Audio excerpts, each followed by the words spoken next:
వ్యతిరేకంగా ఉన్నారని నాకు చాలాసార్లు అనిపించింది. మీరు హిందూ వ్యతిరేకి అండి? హిందుత్వం పేరు మీద జరిగే అన్యాయాన్ని వ్యతిరేకిస్తా. మీ అందరి చూసే వాళ్ళ లోపమో లేకపోతే నా శాపమో నాకు తెలియదు, కానీ నేను క్రైస్తవ పాస్టర్ అని కూడా చెడు కూడా ఆడుకున్న వందలాది వీడియోలు ఉన్నాయి. ముస్లింలని ఎవరైనా వ్యతిరేకిస్తారా? చాలా మట్టుకు భయపడతారు కదా అందరూ. They have unity. నేను ఒక పాట రాస్తూ ఏమంటా అంటే, గడ్డాలు పెంచుకొని నెత్తిన టోపీలు పెట్టుకొని జిహాదు అంటున్నారు, జిందగీ బర్బాదు చేసుకున్నారు, విశ్వశాంతిని కోరే ఇస్లాము మాటల అర్థమే మార్చేసిరి, కొందరు గ్రవాదులు చేసే చర్యలకు ఇస్లాము ఇజ్జతంతా తీసిరి అనగలుగుతాడు ఎవడన్నా ఈ మాట? మరి నేను అన్నానే, వాళ్ళ కోపం రాలేదుగా.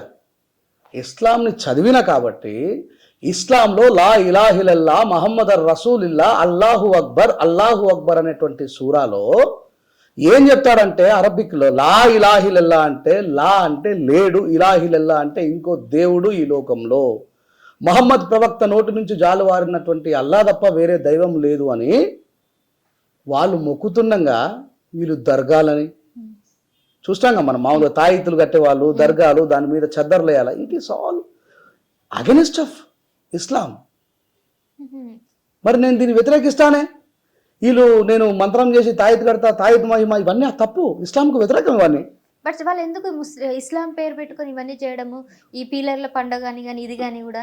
అయితే నిజమైన ముస్లిం వాళ్ళకి, ఇస్లాంని స్పష్టంగా చదివిన వాళ్ళకి అది తప్పు అని తెలుసు. ప్రతి దాంట్లో సమస్యలు ఉన్నాయండి. అన్ని మతాలలో ఇలాంటి సమస్యలు అయితే మనం చూస్తున్నాం. ఇప్పుడు నేను కరోనా టైంలో ఏమన్నా, అయ్యా రామ మందిరం మూసుకొని ఉన్నది, శివుడి మందిరం మూసుకొని ఉన్నది, యేసు ప్రభు వేలాది గుళ్ళు మొత్తం మూసుకొని ఉన్నాయి, రోజుకు 5 సార్లు నమాజ్ చేసే మసీదులు మూసుకొని ఉన్నాయి, డాక్టర్లు కాపాడినరు, మున్సిపాలిటీ కార్మికులు కాపాడినరు, పోలీసులు కాపాడినరు, సిస్టర్లు కాపాడినరు, మనల్ని ఎట్లా శానిటైజర్ చేసుకుని బతకాలో చెప్పి నేర్పిన వాళ్ళు మనల్ని బతికిచ్చిండ్రు. ఆఖరికి రైతులు బయటకు వెళ్ళి పంట పండియకపోతే మనకు బతుకులేదు. వీళ్ళు కదా మరి మీ దైవాల యొక్క శక్తి సామర్థ్యం ఏమైందని చెప్పి మాట్లాడినప్పుడు కేవలం ఒక హిందూ గుడి గురించే మాట్లాడలేదే. ఒరే పాస్టర్ రారా, ఇట్లా టచ్ అంటే కళ్ళు వస్తాయి, ఇట్లా టచ్ అంటే కాళ్ళు వస్తాయి, మరి ఎటుపోయినరా మీరు అందరూ డాక్టర్ బదులుగా మీరు ఎందుకు పనిచేయలేరురా అని చెప్పి నేను మాట్లాడిన వీడియోలు మీ వరకు రావు. అందుకే నేను ఏమంటా అంటే యథా దృష్టి తథా దృశ్యం అంట. మీ దృష్టికోణం అంతా రెంజాల రాజేష్ హిందూ వ్యతిరేకి, రెంజాల రాజేష్ హిందూ వ్యతిరేకి అనే ఆలోచనలోనే ఉంటారు. కాబట్టి ఇప్పుడు చిన్న ఎగ్జాంపుల్ చెప్తాను. మనకు నచ్చిన షార్ట్స్ మనం సెర్చ్ చేస్తే మన ఫోన్ ఏ షార్ట్స్ పంపిస్తుంది మనకు కావాల్సిన. మీరు అందరూ కూడా గదే మైండ్ సెట్తో ఉన్నారండి. నేను హిందూ వ్యతిరేకిని కాను. హిందువులకు అన్యాయం జరిగిన పోరాడినటువంటి చరిత్ర నాకుంది. హిందువులకు 2 హిందూ సింహాల మధ్యలో ధర్మపురి అరవింద్ గారు ఎంపీ, బండి సంజయ్ గారు ఎంపీ, జగిత్యాల జిల్లా మల్లాపూర్ మండలంలో 45 రోజులు స్వామిమాల వేసుకున్న మాలమాది గారు స్వామిమాల అయిన తెల్లారి వచ్చి అక్కడ హనుమాన్ జయంతి సందర్భంగా అన్నదానం జరుగుతూ ఉంటే ఈ స్వాములు వచ్చి అన్నం వడ్డిస్తూ ఉంటే అక్కడ ఉన్నటువంటి కాపోళ్ళు వచ్చి అమ్మ మీ మాలమాదుగులు వడ్డించిన అన్నం మేము తినాలరా అని అన్నంని మొత్తం కింద ఉలకపోసిండ్రు. కానీ ఇవన్నీ ఇప్పటికీ జరుగుతున్నాయి అంటారా? నాకు నేను అంటే ఊహ తెలిసినప్పుడు నేను ఎక్కడ కూడా చూడలేదు. నేను ఇదే మాట క్రాంతి నన్ను అడిగినప్పుడు నేను చెప్పిన, క్రాంతి ఇక నుంచి రోజు నీకు పంపిస్తా అన్న. నేను ఇప్పుడు మీకు చెప్తున్నా, ఇక నుంచి రోజు మీకు పంపిస్తా, మీరు స్పందించండి. నిజంగా స్పందిస్తాను. ఎందుకంటే అంటే డిస్క్రిమినేషను ముగిసిపోయింది అనడం తప్పు. బీసీలలో బీసీలు పెళ్లి చేసుకున్న పరువు హత్యలు, కులహత్యలు అంటూ చంపుతలేరా? This is not call a caste discrimination. నేను అదే కేవలం ఈ కులాంతర వివాహాల టైంలో కానీ లేదంటే ఈ పెళ్లి విషయంలోనే క్యాస్ట్ వస్తుంది తప్ప ఎడ్యుకేషన్లో కానీ సొసైటీలో కానీ బయట జాబ్ చేసే టైంలో ఎక్కడ కూడా ఈ డిస్క్రిమినేషన్ అనేది లేదని నేను అనుకుంటున్నాను. మనం చదువుకున్న గవర్నమెంట్ స్కూల్ ఉన్నాయి, ఎప్పుడు ఉన్నాయి, ఏ దుస్థితిలో ఉన్నాయి? ఒకప్పుడు మా క్లాస్లో 128 మంది ఉండేవాళ్ళం. ఇప్పుడు మొత్తం స్కూల్లో 6వ తరగతి నుంచి 10వ తరగతి వరకు 128 మంది లేరు.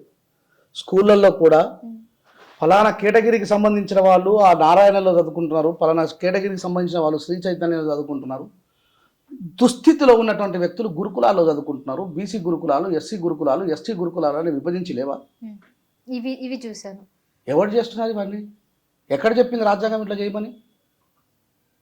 ఎక్కడ చెప్పిందండి? ఇది రాజకీయ నాయకుల కుట్ర కాదా?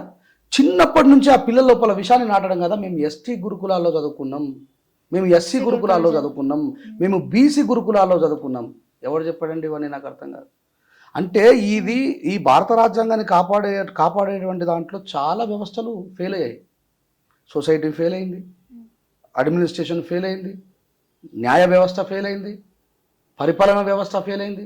దాని మీద ఒక్కదాని బాధ్యత తీసుకోలేం మనం.